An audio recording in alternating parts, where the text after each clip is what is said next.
Hello everyone, Grandmaster VAR AKOBIAN here with 1000 GM, and I'm here with my student Jonathan Macting, and we're gonna analyze the games from the Hollywood IM Norm tournament. And let's take a look at this game from round number 3, Jonathan. Kevin Fong against Richard Bitoon, Grandmaster Bitoon. E4, C5. We have a Sicilian defense.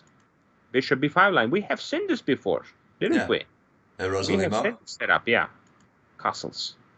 Knight F6. This Bishop B5 setup. And Knight B7, like I mentioned earlier, this is the most combative way to play against it. Rook E1, A6, Bishop F1, B6, C4, Bishop B7, Knight C3, G6.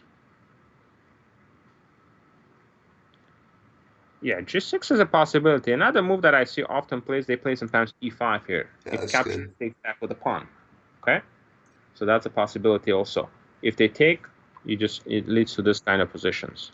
They play D3 and E6. Okay? Mm-hmm. So, but he played Bishop E2 is another option here. G6. And now surely the move should be D4 here. No. Opponent gives a chance here. Opponent gives a chance. White has to play this move. Has to grab the center, okay? Go for this position, Knight D4. Bishop G7. And get the hedgehog setup that we have discussed in our videos, Jonathan, remember? Yeah. Yep. Queen D2, Rook AC1, B3, and just try to press the opponent here, okay? This bishop's, I don't know if it's so effective here. I kind of like this for white, because the bishop on B7 is definitely... Yeah, white's done everything. And I like F3 is in there for the knight. That's cool. And stops the bishops, too. It's a good move. Yes. So he played here. B3. Yeah, that's what I would recommend. But the move B3, I don't quite like this now. Bishop B7.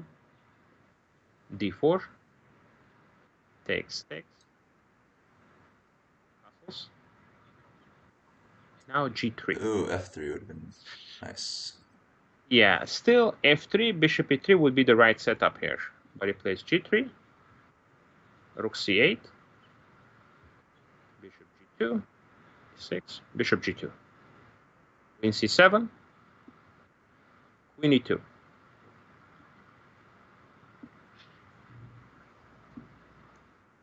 Rook FD8, Rook AD1. Developing the pieces. And now there are two things you have to watch out for. D5 and B5 break in this position. But D5 is very unlikely. And B5 too at the moment, it's hard to break. But here, black has a counterplay with Knight C5 and Knight E5 idea. So this E4 pawn is going to need some protection. So that's why that F3 setup is a little bit more preferable to me. Now F4, E5. Keeping his target on E4. Counterplay. Yeah, starting his own counterplay. Knight C2, takes. Rook E8, putting pressure on E4. Now we have isolated pawn here, known as Isolani, and now we have a pressure on E4 as well here. So he goes Knight B4, A5. Oof. Yeah, here actually black had an interesting move. B5. Challenge the center. Breaking the center. Takes.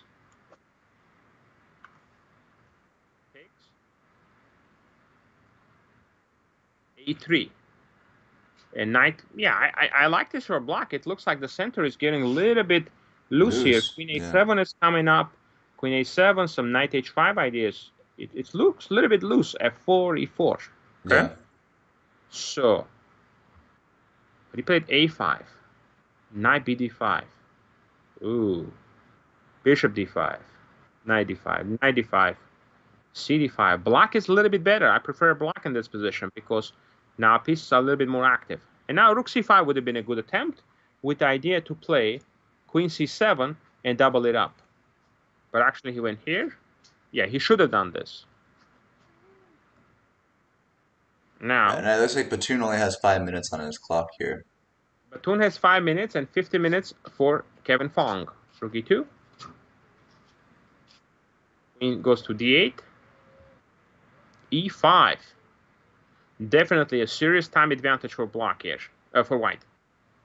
Queen G5. Takes. Trying to secure the back rank. If somehow you win the D6 pawn, black is just going to be better here. Ooh, blunder.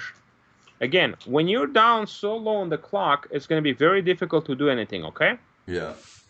So that's the problem. If you're down low on the clock, it's just going to be very, very tough.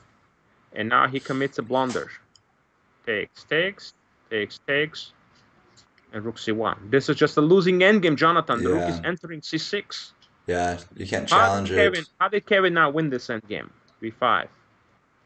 Okay, so in this position, you already have everything perfectly set up. So All you gotta do is get your king out. in. Yeah. Get the king in the game, and that's gonna be a victory. King f2, king e3, king d4. That is the winning plan, okay? Yeah, he sacked a pawn to get a pawn, it looks like. Yeah, he won a pawn, but then lost a pawn. The knight is on d6, yeah. And now it's blockaded. a5, a4 is another inaccuracy here, a4. So the better attempt is to play bishop f1 and try to win this b5 pawn cleanly, okay? Bishop f1 is a better choice. But now after this, rook b8, check. Yeah, and 4 isolated pawns against a pawn island, and this doesn't feel like the right way. Repeating, and king f3 was the best move. Now he went here, and after, you know, and here actually just knight f5 is good. Knight f5 and knight e3 idea. Yeah. And black is already holding the position, but check. Like I say, king d3 is good. Now we have a lot of mistakes occurring because both players are low on the clock. King e4. Well, I think there's some kind of an error here.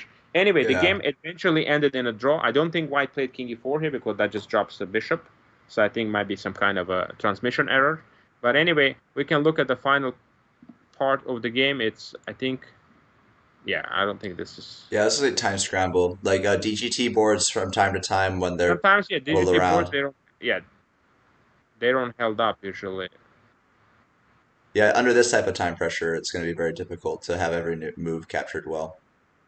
So I don't know. Anyway, the game ended in a draw. This was a very exciting game, and we learned a lot about the opening and the setup of f3, bishop a3, bishop e3 in the opening, which was recommended. Okay, which was recommended to do in this position. Like, and here you just go for d4 immediately. d4 takes, knight d4, f3, bishop e3 with a nice setup. Okay. All right. Hope you guys enjoyed this game, and we'll be back with more videos for you. See you soon.